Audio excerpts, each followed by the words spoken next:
Und er hat im Grunde genommen nur versucht, die Quelle dieser Erfahrung zu finden. Und hat ganz viele Sachen durchprobiert. Und letztlich ist er dann halt dabei ausgekommen, dass er festgestellt hat, es ist Gott, nach dem er sich da sehnt.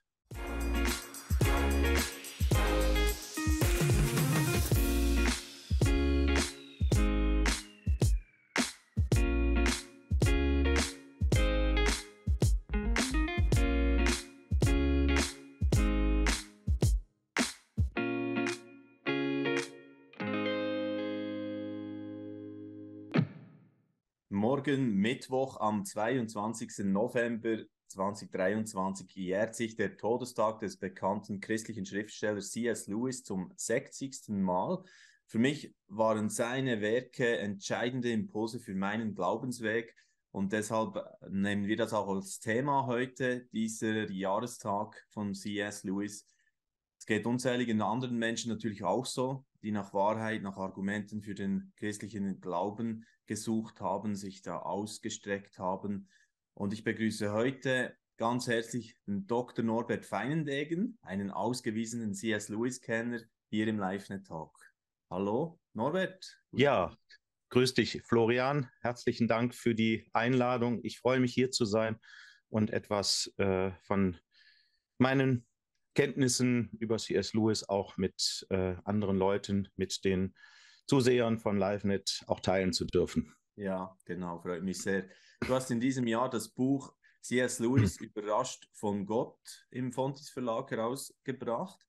Und die Frage zuerst, wenn ich so diesen Jahrestag angesprochen habe, begehst du solche Tage auch bewusst als Lewis-Fan, sage ich jetzt mal? Ja, durchaus. Also nicht mit einer offiziellen Geburtstagsfeier oder so ähnlich oder einer Feier seines Todestages, wobei man ja immer dazu sagen muss, sein Geburtstag und sein Todestag liegen nur eine Woche auseinander. Infolgedessen ist der Fokus bei mir und anderen Lewis, ja, Fachleuten oder so eher auf dem Geburtstag. Seit einigen Jahren zum Beispiel so, dass wir noch nicht veröffentlichte Briefe von C.S. Lewis sammeln, die halt und die zusammenstellen und die sollen irgendwann dann auch mal publiziert werden. Und zum Jahrestag von Lewis Geburtstag schickt also mein Freund und Kollege Arend Schmilde aus den Niederlanden dann immer eine neue Fassung rum, wo die neuesten Briefe von ihm versammelt sind, die wir gefunden haben. Ah, okay. Und er schreibt ja hier auch, merke ich gerade, ein Feedback sozusagen zu diesem Buch eben, zu diesem neuen Buch, der Arendt. Und Ja. jetzt die Frage zu diesem Buch, überrascht von Gott, auch vom Titel her, und so kommen wir gleich darauf, warum dieses überrascht von Gott, oder es gibt ja die Autobiografie, die C.S. Lewis geschrieben hat, da geht es dann überrascht von Freude, durchaus natürlich auch ein wichtiges Thema. Du schreibst dann eher von der Joy im Buch immer wieder mal. Wie kam es dazu, dass du jetzt dieses Thema so nochmal aufgegriffen hast, nachdem du schon andere Publikationen natürlich gemacht hast?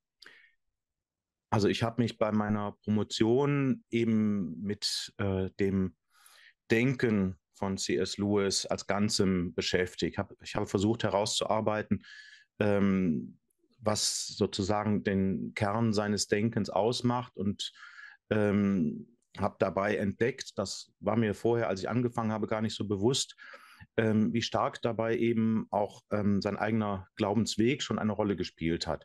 Ich habe das versucht für die Promotion aber sozusagen systematisch und nicht so sehr biografisch herauszuarbeiten. Und weil ich damit natürlich immer auch mit seiner Biografie zu tun hatte, ist mir irgendwann klar geworden, dass die bereits bestehenden Biografien, auch die spirituellen Biografien, dass die noch relativ unvollständig sind. Mein Eindruck ist, das hängt unter anderem damit zusammen, dass die Lewis-Forschung sehr stark in den USA stattfindet. Und häufig sind es nicht unbedingt Philosophen oder Theologen, die das machen, sondern Literaturwissenschaftler. Und die tun sich mit der intellektuellen Seite von Lewis' Bekehrung durchaus etwas schwer. Was auch daran liegt, dass das eben doch teilweise relativ tief in die Philosophie hineingeht. Und durch meine Beschäftigung war ich in diesem Thema etwas besser drin.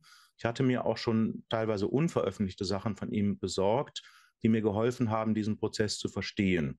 Und dann war ich etwas erstaunt, dass auch in neueren Biografien diese Texte aus Lewis' eigener Feder quasi überhaupt nicht Erwähnung finden.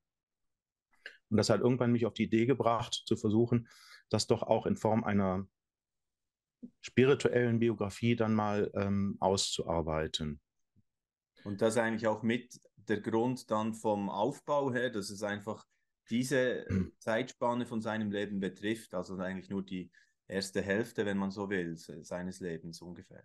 Ja, ich denke, man kann auch sagen, dass der Glaube, den C.S. Lewis dann später versucht hat, anderen Menschen weiterzugeben, dass das der Glaube ist, zu dem er selber erst hat finden müssen.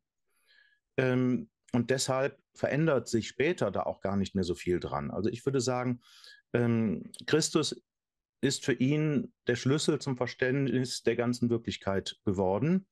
Also wie es auch in diesem berühmten Zitat heißt, ich glaube an das Christentum, wie ich daran glaube, dass die Sonne aufgegangen ist, nicht nur, weil ich sie sehen kann, sondern weil ich durch sie alles andere sehen kann. Das ist dieses Zitat, das steht ja heute auch in Westminster Abbey im Poets Corner, wo Lewis jetzt halt eine Tafel bekommen hat. Und das ist wirklich der Schlussstein seines eigenen Fragens nach Wahrheit gewesen. Und infolgedessen hat sich das später zwar durchaus noch ein bisschen vertieft, aber nicht mehr grundlegend geändert. Und deshalb meine ich, ist der Moment, wo er zu diesem Punkt, zu dieser Erkenntnis gekommen ist, auch ein guter Abschluss für eben das Buch. Alles klar. Also das denke ich auch, ist enorm spannend zu sehen, einfach diese ganzen Windungen und Kurven, die er da nimmt, in seiner spirituellen Suche, also vom Atheismus und dann Pantheismus und all diese auch Versuche, was ich auch neu gelernt habe jetzt durch dieses Buch, die ganze nordische Mythologie, die ihm so enorm wichtig war und ja, also wo er über diese Imagination, wie du es nennst, und so dann oft weiterkam, so in seinem eigenen Glaubensweg. Und natürlich unzählige weitere Elemente. Würde gerne nochmals kurz anhängen bei dieser Joy, bei diesem Thema, das ja so oft kam, dieses Staunen an Schönheit, das zuerst dann noch nicht verknüpft war mit Gott, natürlich im Fall von Lewis, weil er ja eher so einen strafenden Gott zu Hause beim Vater und so kennengelernt hat, oder einen auf jeden Fall eher strengen Gott, sagen wir es mal so. Wie kann man das beschreiben, diese Erfahrungen von Joy? Wieso sind die so entscheidend auch bei ihm, bei Jack, wie er sich ja eigentlich selbst genannt hat? Also sie sind deshalb so wichtig für Lewis gewesen, weil sie eine Art Wegweiser waren. Sie haben ihn etwas erfahren lassen und es war übrigens, das fand ich jetzt auch sehr erstaunlich, als ich das selber entdeckt habe, es waren oft die Erfahrungen, die den Ausgangspunkt für seine spirituelle Entwicklung gegeben haben, was auch daran liegt, dass er eine enorme Offenheit für Erfahrung hatte. Und die frühesten Erfahrungen, das waren diese Erfahrungen von Joy. Also er schildert ja 3 solche Erfahrungen, die er gemacht hat, bevor er dann nach dem Tod seiner Mutter auf ein englisches Internat kam, im Alter von 9 Jahren. Und die erste Erfahrung, ja, das ist schon für andere Leute kaum nachvollziehbar. Er stand neben einem blühenden Johannisbeerstrauch im Garten und plötzlich kam eine Erinnerung in ihm hoch. Und zwar die Erinnerung an den Moment, in dem sein Bruder Warren oder Warney, der war 3 Jahre älter, einen Spielzeuggarten mit ins Kinderzimmer gebracht hatte. Ein Spielzeuggarten, den er im Deckel einer Keksdose irgendwie angelegt hatte. Und in diesem Moment stieg eine ganz enorme Freude in Lewis auf.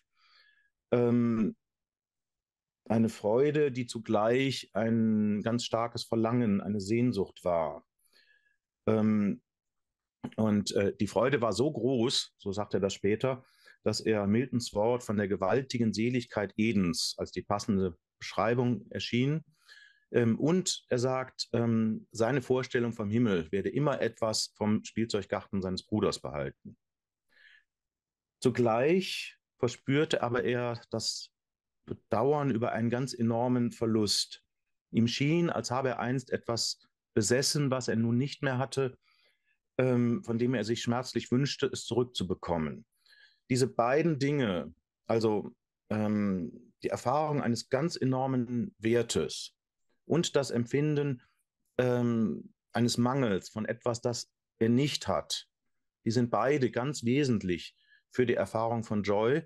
So sehr, dass er sogar sagt, schreibt er ganz paradox dann, dieser Hunger ist besser als jede andere Erfüllung oder so ähnlich. Mhm. Und beide Aspekte sind für Joy total wichtig.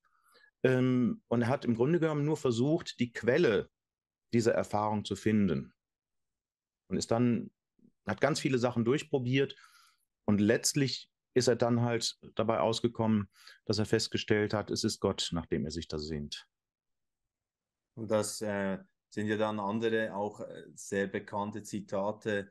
Das eine, dass etwas Größeres da sein muss, wenn wir in uns selbst ein Bedürfnis entdecken, das durch nichts in dieser Welt gestillt werden kann, dann können wir daraus schließen, dass wir für eine andere Welt erschaffen sind.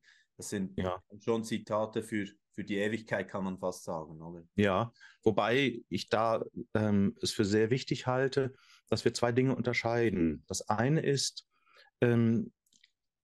die Rolle, die Joy für Louis im Weg seiner Bekehrung gespielt hat. Und das andere, wie er das später aus der Perspektive als Christ gedeutet hat.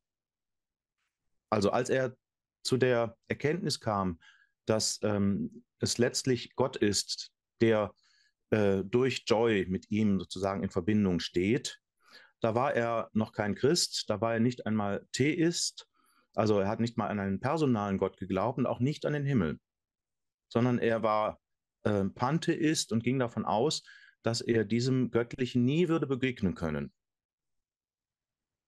Und erst später als Christ hat er das Ganze dann so gedeutet, dass er gesagt hat, das ist eigentlich eine Sehnsucht nach dem Himmel. Genau, also da muss man eigentlich sagen, es sind zwei Paar Schuhe ein bisschen, so seine, genau. Genau, das ist deshalb mir auch wichtig, weil es eine ganze Regalmeter von Literatur zu dem Thema gibt und das sehr häufig da auch durcheinander geworfen wird. Und weil es auch dieses Argument gibt, dieses Argument from Desire, das kommt ja auch immer wieder irgendwo in der Lewis-Literatur vor. Da wird aber eben nur von einer Sehnsucht gesprochen und die Erfahrung des Wertes, die für Lewis so stark war, dass er so gesagt hat, eine Sekunde von Joy wiegt problemlos 12 Stunden bloßes Vergnügen auf. Diese Erfahrung des Wertes war ein ganz wesentliches Element dieser Erfahrung von Joy, die leider oft, das leider oft unter den Tisch fällt. Ja, also das ist ja auch mit ein Grund, warum wir auch diesen Talk heute führen wollen, für ein paar Dinge richtig zu stellen ein bisschen oder so ins richtige Licht zu rücken. Nämlich auch spannend ist diese Rolle von J.R.R. Tolkien, natürlich auch sehr berühmt, wahrscheinlich einer der berühmtesten Autoren überhaupt weltweit durch seine Herr der Ringe-Trilogie. Und der war ja mit ihm zusammen dann Teil des literarischen Diskussionskreises Inklings, die Fellow Inkling, und das, was es auch in Deutschland, wie ich gesehen habe, gibt, oder? So wie ja, durchaus. Also, wobei die Inklings tatsächlich in Oxford erst ins Leben gekommen sind, nachdem Lewis schon zum Christentum gekommen war. Und es ist nie eine offizielle Gesellschaft gewesen, auch nicht an der Universität Oxford. Es war ein privater Freundeskreis. Alles klar. Dementsprechend haben die sich auch im Pub getroffen. Alles klar. Ja, genau. Und das ging dann ziemlich wahrscheinlich auch lustig und heiter zu und her dort, oder? Absolut. Wir haben leider keine Audioprotokolle, aber ich glaube, da hat man viel Spaß miteinander gehabt. In Deutschland, diese Inklingsgesellschaft, die sich nach diesem Vorbild gebildet hat, das ist nicht so sehr ein literarischer Zirkel, Vor allen Dingen treffen sich auch keine Leute, die selber Autoren sind, wie das bei den Inklings ja sehr stark der Fall war. Also Lewis und seine Freunde haben sich ja auch aus den Werken, an denen sie gerade gearbeitet haben, gegenseitig vorgelesen und sich der Kritik der anderen ausgesetzt und so weiter. Die deutsche Inklingsgesellschaft ist eher nach dem Vorbild von anderen Gesellschaften, auch im angelsächsischen Sprachraum entstanden, wo man sich jetzt halt mit Lewis und mit Tolkien und noch ein paar anderen Autoren beschäftigt und zudem quasi Forschungen anstellt und Ergebnisse der eigenen Lektüre austauscht und so weiter. Okay, aber jetzt zurück zu der eigentlichen Frage, die ich hier mit einwerfen wollte. Das ist die Freundschaft mit Tolkien und was die für eine Rolle gespielt hat auf der spirituellen Reise von C.S. Lewis. Das wird ja oft als sehr entscheidend dargestellt. Stimmt das wirklich? Also nach meiner Einschätzung hat Tolkien eine Rolle gespielt. Diese Rolle wird aber doch durchaus überschätzt. Das liegt alleine schon daran, dass Tolkien erst relativ spät in Lewis' Leben dazugekommen ist. Sie haben sich erst 1926 kennengelernt und da war Lewis auf seinem spirituellen Weg schon sehr weit vorangeschritten, im Grunde genommen. Und es gab eben auch eine ganze Reihe von anderen christlichen Freunden und Autoren, die ebenfalls sehr wichtig gewesen sind. Also George MacDonald, dieser viktorianische Autor, eben auch mit seinen Fantasy-Geschichten, vor allen Dingen mit dem fantastischen Roman Fantas, ist ganz wichtig gewesen. Als Lewis den im Alter von 17 Jahren gelesen hat, hat er gesagt, das hätte quasi seine Imagination, sein Vorstellungsvermögen getauft. Der Rest von ihm, also Wille und Vorstellungsvermögen, hätte etwas länger gebraucht. Ne? Dann Chesterton ist ganz wichtig gewesen. Und natürlich auch andere christliche Freunde oder Freunde, die zumindest in derselben Richtung unterwegs waren. Es gibt den einen Punkt, bei dem Tolkien eine große Rolle gespielt hat, aber auch er nicht alleine. Das war der letzte Schritt der Anerkennung Christi. Und da gibt es halt diese berühmte Geschichte, dass ein langes nächtliches Gespräch mit Tolkien und einem gemeinsamen Freund namens Hugo Dyson Lewis überzeugt hat, dass eben die Geschichte Jesu Christi ein Mythos ist und insofern also die Qualität und die sinnerschließende Kraft des Mythischen hat, aber gleichzeitig eben auch eine historische Tatsache. Und das hat dann einen Durchbruch gegeben, dann anzuerkennen, dass in Jesus von Nazareth tatsächlich Gott Mensch geworden ist. Das Interessante ist, und das weiß eigentlich fast niemand, ein anderer Freund, nämlich Owen Barfield, mit dem Lewis lange Zeit Diskussionen geführt hat Lewis dasselbe 2 Jahre vorher schon vorgeschlagen. Genau dieselbe Interpretation. Und das können wir heute sogar noch nachlesen, weil die Texte erhalten geblieben sind. Das heißt, dass dieses Gespräch mit Tolkien und Dyson diese Rolle gespielt hat, liegt daran, dass es eben durch andere Freunde auch schon vorbereitet war. Und insofern würde ich sagen, ja, Tolkien hat eine Schlüsselrolle gespielt, aber eben relativ punktuell. Man muss es im Gesamtkontext dann sehen, von diesem Freundeskreis, diesem Netzwerk. Genau. Genau. Ja, Norbert, ich möchte noch ein bisschen persönlich auch dein Herz spüren als einer, der so lange unterwegs ist jetzt mit C.S. Lewis. Es gibt ja diese bekannte Frage jeweils in eher so, soll ich sagen, Klatschmagazinen vielleicht auch, mit welcher Person möchte man gerne im Lift stecken bleiben. Und bei dir müsste ich diese Frage wahrscheinlich nicht stellen, wenn du eine historische Figur auch nehmen könntest, oder? Was würdest du denn gerne noch besprechen mit C.S. Lewis, wenn es die Möglichkeit gäbe? Okay.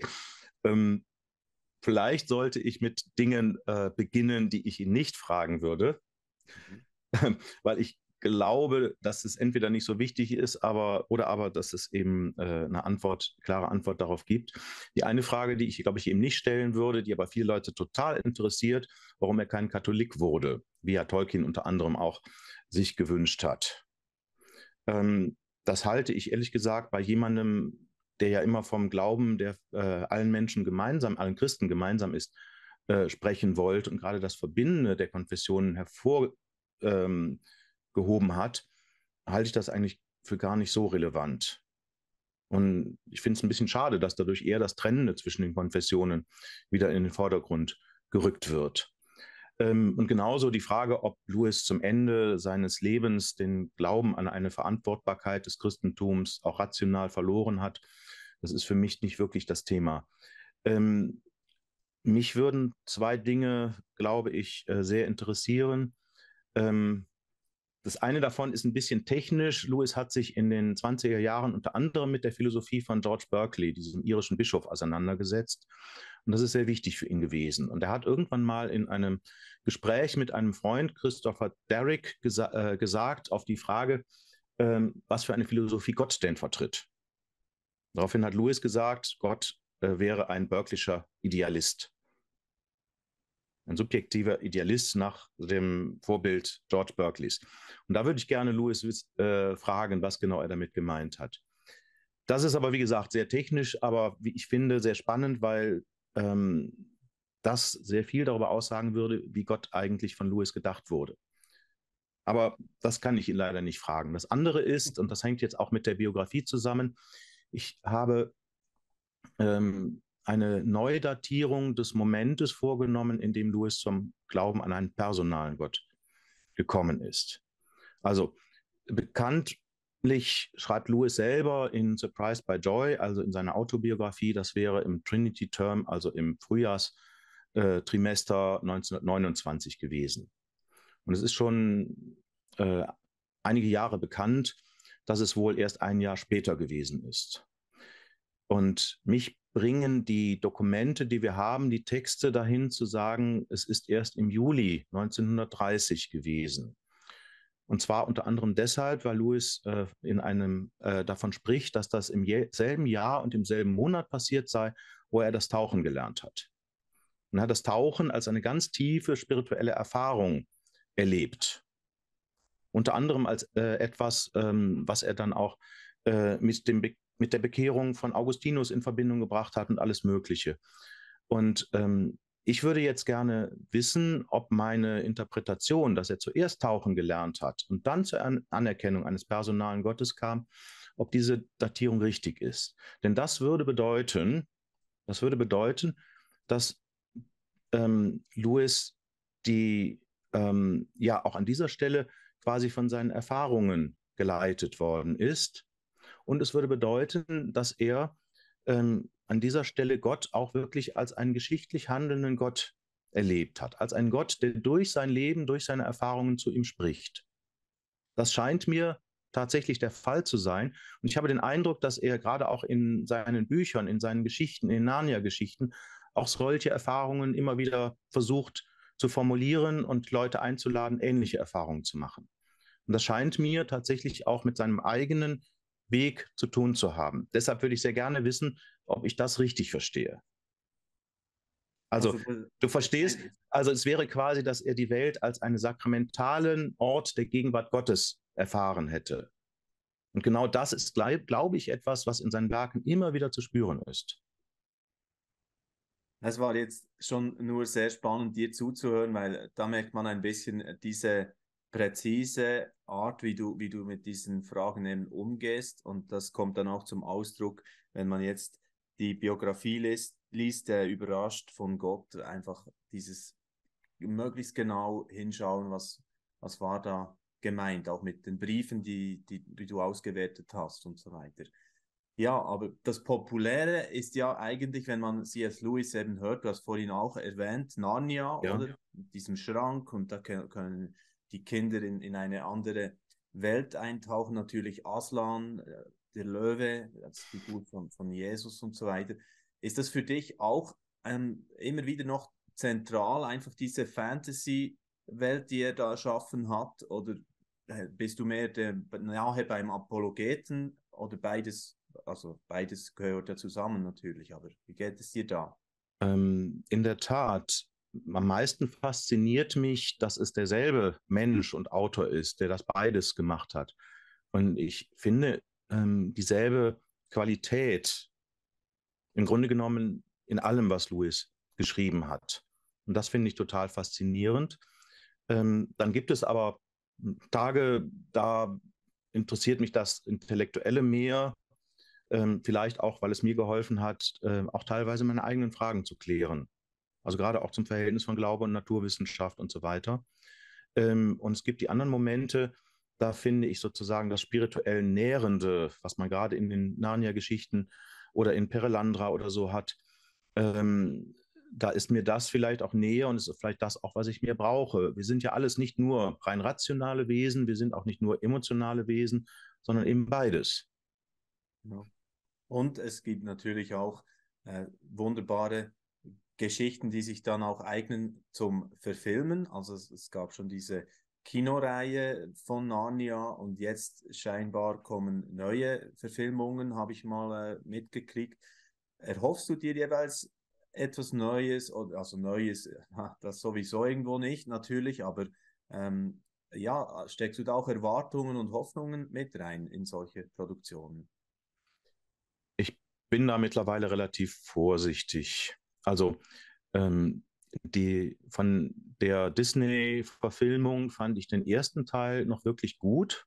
Er war nämlich auch sehr nah an also der Ursprungsgeschichte von Lewis dran. Ähm, ich meine, dass dieser Film Lewis' Absichten doch sehr nahe geblieben ist. Als es dann weiterging, kamen immer mehr andere fremde Elemente mit rein. Dann musste da eine Liebesgeschichte mit eingebaut werden zwischen Susan und Caspian und solche Geschichten. Ähm, ja, das hat nicht dazu geführt, dass diese Filme mehr zu sehr bekommen haben. Von daher bin ich gespannt, wie es dann jetzt weitergeht, ob sie überhaupt wieder bei den Originalbüchern anfangen. Wenn sie dann tatsächlich versuchen, diese Bücher zu verfilmen, dann kann das durchaus was werden. Wenn aber es wie bei anderen Netflix-Geschichten da jetzt eine Reihe draus gemacht wird nach Motiven von C.S. Lewis, dann habe ich da keine großen Hoffnungen, dass da besonders viel inhaltlich noch mit Lewis und seinen Ideen und Gedanken zusammenhängt. Okay. Würdest du sagen, dass C.S. Lewis noch heute relevant und zeitgemäß ist und so etwas zu sagen hat in die heutige Zeit oder sowieso zeitlos ist? Ja, auf jeden Fall würde ich sagen. Ich glaube, sonst würde ich mich auch nicht so intensiv noch nach wie vor mit ihm befassen. Eine Sache, die ich für sehr wichtig halte, ist sein Bemühen um eine Sprache des Glaubens, die wirklich von den Menschen auch verstanden wird. Also er hat ja im Grunde genommen in seinen apologetischen, in seinen populären Büchern versucht, die Sprache von Theologie und Philosophie in die Umgangssprache seiner Zeit zu übersetzen. Also, und damit musste er aber erst einmal lernen, diese Sprache auch selber zu sprechen, als jemand, der natürlich hochgebildet gewesen ist. Und hat er zum Teil auch festgestellt, dass Wörter völlig, also von seinen Zuhörern ganz anders verstanden wurden, als er sie verstanden hat. Wir müssen also die Sprache der Leute lernen, zu denen wir den Glauben bringen wollen. Und das hat Lewis gemacht. Und er ist sogar so weit gegangen, das finde ich toll.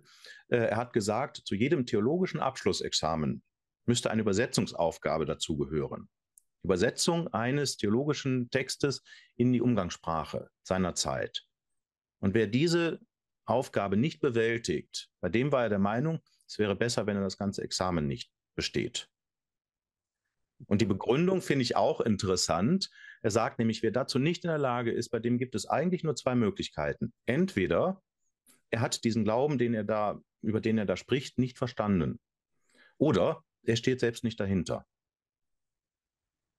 Das ist natürlich sehr spannend, genau. Ja, und in dieser Hinsicht meine ich, ist Lewis noch total relevant. Und das andere ist natürlich, dass er in mancherlei Hinsicht sehr prophetisch war. Wenn man sich das Buch Die Abschaffung des Menschen anschaut, dann haben wir im Grunde genommen dort eine Auseinandersetzung mit dem moralischen Relativismus, den wir heute an allen Ecken und Enden erleben und auch quasi schon ein Gegengift.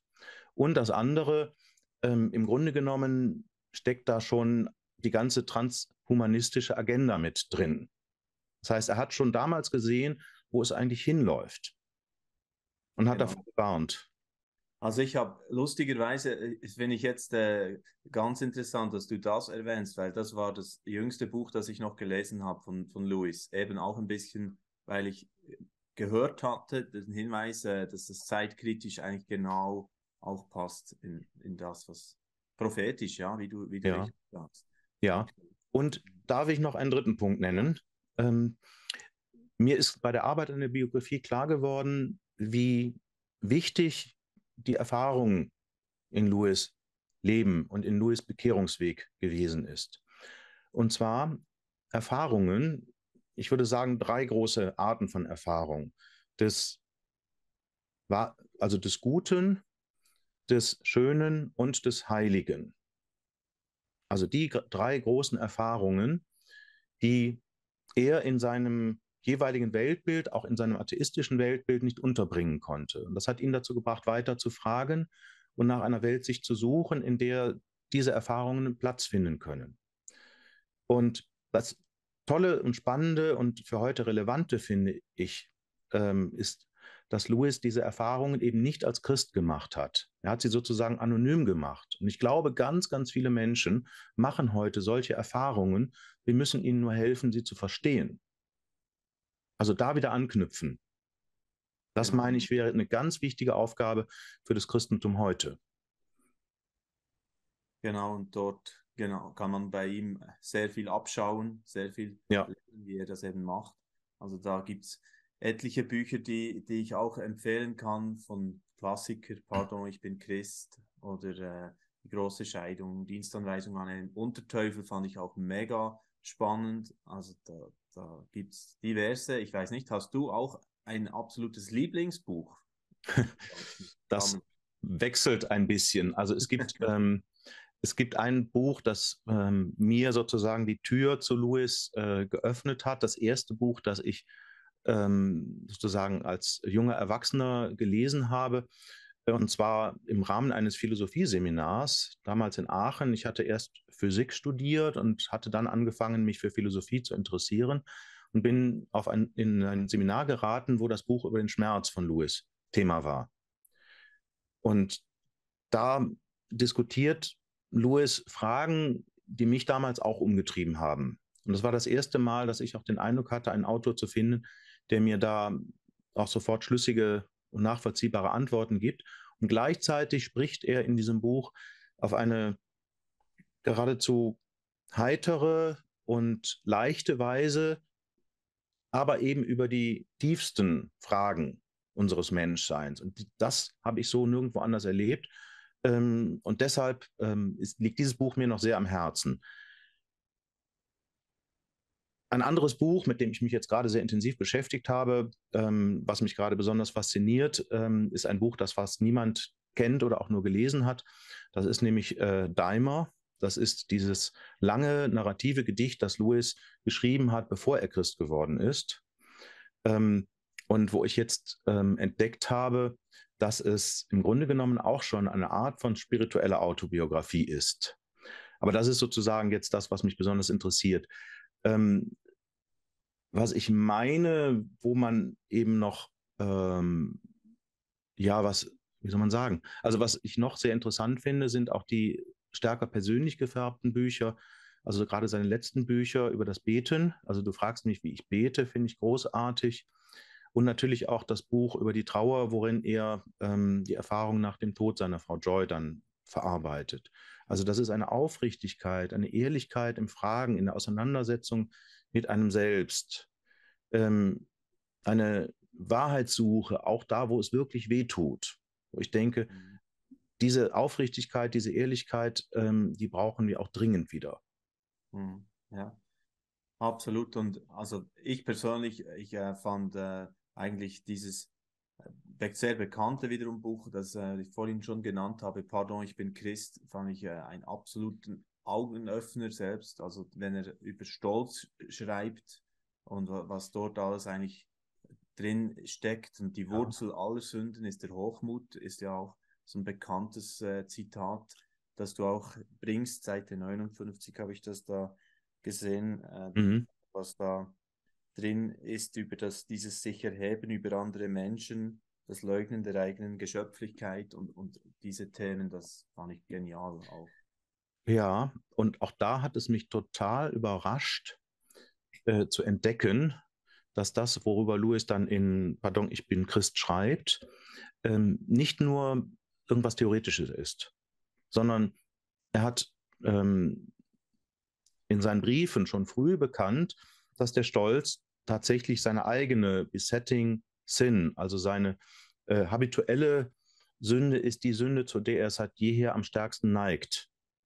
Und schon in diesem Gedichtband Daimler kommt das tatsächlich vor, eine Auseinandersetzung damit. Da steht nämlich dieser Daimler vor einem Spiegel und probiert verschiedene Kleidungsformen durch.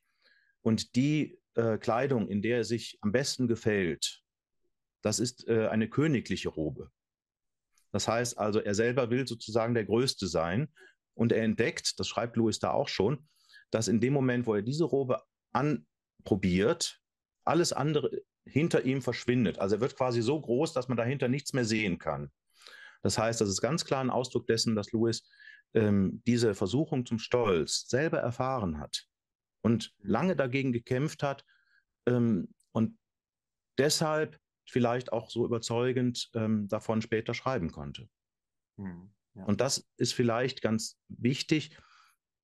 Ganz, ganz viele von den Dingen, die er später geschrieben hat, von den Argumenten, die er auch für die Wahrheit des Glaubens angeführt hat, waren Argumente, die ihn selber erst davon überzeugen haben müssen, dass er selber falsch gelegen hat.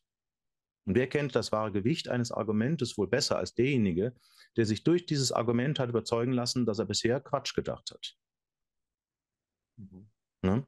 Also, ähm, das, ähm, da ist nicht jemand, der nur theoretisch über die Dinge spricht, sondern da ist jemand, der über das spricht, was ihn selber bewegt und umgetrieben hat. Und genau deshalb meine ich, ja, kann er auch heute noch die Leute erreichen. Mhm. Ja, was ja auch eigentlich spannend ist, dass wir uns eigentlich heute jetzt unterhalten über einen Mann, der eben jetzt seit 60 Jahren nicht mehr unter uns lebt und einfach scheinbar nicht so viele sind, die ihm das Wasser reichen können in diesem ganzen Arbeiten an diesen Wahrheiten und sprachlich auch diese Kompetenz, die er hatte. Mhm. Oder würdest du sagen, doch, da gab es, einige sagten, der Timothy Keller sei so ein C.S. Lewis gewesen der Neuzeit, ist ja auch gestorben in diesem Jahr jetzt. Mhm. Also ich bin mir da jetzt nicht so sicher. Ich habe das auch nicht alles so genau verfolgt. Also es gibt andere Leute, die sagen, jetzt im katholischen Bereich wäre Josef Ratzinger jemand gewesen, der auch die Fähigkeit hatte, die wichtigen Dinge in eine ganz einfache Sprache zu bringen. Oder noch in der Generation davor der Philosoph Josef Pieper, der übrigens auch im angelsächsischen Sprachraum sehr viel gelesen wird.